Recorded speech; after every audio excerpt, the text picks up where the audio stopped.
अब सभी को जय मसीह। और आज हम पढ़ेंगे यहेजकेल की पुस्तक उसके 33 अध्याय उसकी 30 आयत से पढ़ेंगे। हे मनुष्य के संतान, तेरे लोग दीवारों के पास और घरों के द्वारों में तेरे विषय में बातें करते और एक दूसरे से कहते हैं, आओ सुने कि यहोवा की ओर से कौन सा वचन निकलता है। ये प्रजा के समान तेरे पास आते और मेरी प्रजा बनकर तेरे सामने बैठकर तेरे वचन सुनते हैं, परंतु उन पर नहीं चलते। मुंह से तो वो बहुत प्रेम दिखाते, परंतु उनका मन लालच ही में लगा रहता है। तो उनकी दृष्टि में प्रेम की मधुर गीत गाने वाला और अच्छा बजाने वाला सा ठहरा है, क्योंकि वे तेरे वचन सुनते तो है परंतु उन पर चलते नहीं है। इसलिए जब यह बात घटेगी और वह निश्चित घटेगी, तब वे जान लेंगे कि मैं ही परमेश्वर बीच से ये भविष्यवक्ता दोहराया था। हालेलुया। हम प्रार्थना करें। धन्यवाद मेरे परमेश्वर पिता, सुनाओ कि यहोवा प्रभु जी आज के वचन के कलाम से पिता हम हर एक से बात कर मेरे पिता। आज आपको बेटा बेटी जो देख रहे सुन रहे पिता, आज उनके मन में पिता यदि विश्वास नहीं होगा, आपके वचन पे पालन नहीं कर रहे होंगे, लेकिन आज मैं प्रार्थना करता हूँ उनके जिनमें तेरा आत्मा काम करे। आज से प्रार्थना में बढ़े, आज से वचन में बढ़े, आज से आज्ञाकारिता में बढ़े। यीशु मसीह के नाम से तेरा आत्मा काम कर, इनके जीवन से बात कर, इनका हर दिन का जीवन पूरी तरह से बदल कर आपके राज्य की वारिस बनने सहन दे मेरे पिता। पवित्र आत्मा आप मेरे मुख शोकर सभी की तरह देते हुए ये प्रार्थना दुआ यीशु तेरे मीठे मधुर नाम से मांगते हैं, आमीन। तो मेरे अजीजों, क्या हुआ कि परमेश्वर के जो लोग हैं, हालेलुया, जो परमेश्वर के लोग हैं, उन्होंने क्या किया कि उन्होंने एक मन करके अपने भविष्यवक्ता यहेजकेल के पास आया और वे वचन सुनने लगे और वे कहते कि हमारे लिए आज कौन सा वचन निकलेगा। इस प्रकार से अपने मन में सोच रहे थे। लेकिन परमेश्वर कहता है कि वे मेरी प्रजा बनकर आते हैं, वचन तो सुनते हैं और आपके पास बैठते भी अच्छे सुनते हैं, परंतु उन पर नहीं चलते हैं। और मुंह से तो बहुत प्रेम दिखाते, परंतु उनका मन लालच ही में लगा रहता है। हालेलुया। मेरे अजीजों, यदि आज आप बोल रहे होंगे कि मैं परमेश्वर का बेटा हूं, मैं परमेश्वर का जन हूं, और यदि आप प्रेम नहीं करेंगे, मुंह से दिखाएंगे कि आप प्रेम कर रहे, तो परमेश्वर आपसे नाराज है। यदि आप वचन सुनकर अनसुना कर रहे हैं, तो परमेश्वर आपसे नाराज है। क्योंकि जब हम देखते हैं कि जब परमेश्वर के वचनों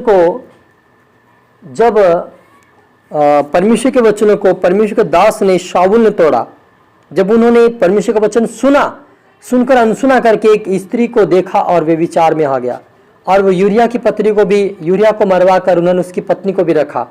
तो परमेश्वर ने क्या किया, उसके ऊपर जो आत्मा था, जो अभिषेक था, जो आशीष थी, सारी उससे छीन ली गई और आखिर वो जानवर के समान चला और मर मिटा। तो मेरे अजीजों, यदि आप और मुझ पर परमेश्वर का अनुग्रह हुआ है, तो हमें वचन सुनकर अनसुना नहीं करना है। यदि हम अनसुना करेंगे तो शाऊल राजा के समान जानवर बनना पड़ेगा आपको और मुझे। इसलिए यहाँ पर मुझे परमेश्वर के वचन पर ध्यान देना है कि प्रभु का वचन मुझे क्या कहता है। क्योंकि यहाँ पर कहता है कि जब मैं उनका हिसाब लूंगा तो वे जान लेंगे कि तू भविष्यवक्ता था, तू सत्य सिखाता था, लेकिन ये तेरे वचन पे काम नहीं लगाते थे।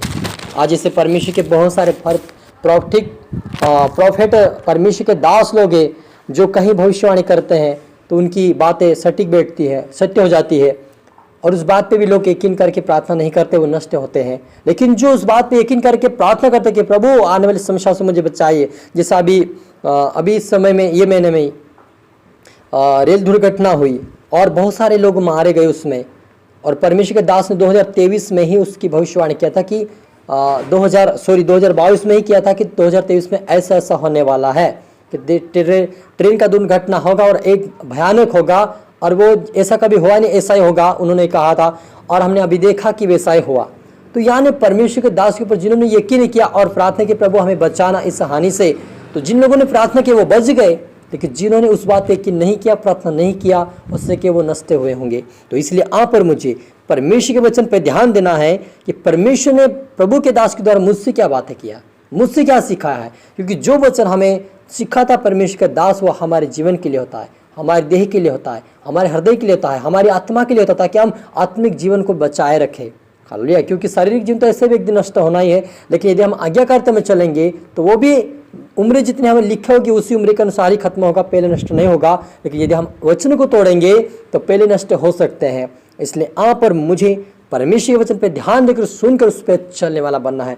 सुनने वाला केवल नहीं बनना है, उसके ऊपर चलने वाला बनना है। क्योंकि सुनते तो सभी है, दुष्ट आत्माएं भी सुनती है, जो अविश्वास लोग हैं जो है विश्वास नहीं करते, वो भी कहते बोलते हैं कि प्रभु यीशु मसीह ही परमेश्वर है, बोल देते हैं। कभी कभी वो भगवान अच्छा भी है बोलते, हम भी विश्वास करते बोल देते कभी कभी, लेकिन वो वचन के अनुसार नहीं चलते। वैसे हमें आप और मुझे भी वचन के अनुसार चलने वाला बनना है, सुनने वाला नहीं बनना है, सुनने वाला नहीं बनना, लेकिन चलने वाला बनना, ताकि हम स्वर्ग राज्य तक वारिस बने। हालेलुया। प्रार्थना करी।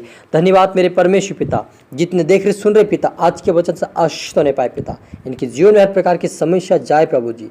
आज से प्रभु ये इतने दिन तक हो सके आपके वचन सुनकर सुना करके चल रहे होंगे, लेकिन आज से प्रभु मैं प्रार्थना करता हूँ आपकी आत्मा जाइन को छुए मेरे पिता, आज से आज्ञाकारिता में चले, प्रार्थना करें, वचन पढ़े, पवित्रता में चले, उपासना करें, और आज से तेरे राज्य की वारिस बने यीशु मसीह के नाम से। इनका द्वारा, इनके परिवार, इनका घर बार, इनके कुटुंब, इनके परिवार कबीले बदले यीशु मसीह के नाम से। तेरा आत्मा काम करे, मदद सहायता कर प्रभु जी।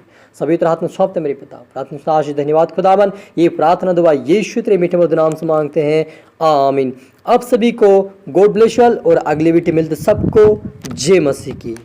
और इस वीडियो का आप और भी शेयर करें दूसरे लोगों के पास, ताकि वो सुनकर उनका जीवन, उनका हृदय बदले, और इसके द्वारा आप आशीष पाओ। सभी को प्रभु आप सभी को आशीष दे।